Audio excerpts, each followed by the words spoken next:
nakalimutan. Pagbalik sa Manila, ako ay nananabik.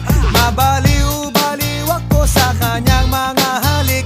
Okay lang, di maiwasan na mamiss paminsan-minsan. Pero pag kami nakita, aking panggigigilan. Di ko siya titigilan when she comes.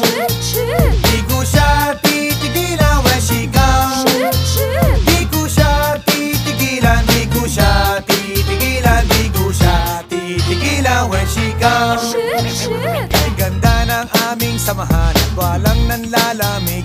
Mas pa sa mag-asawa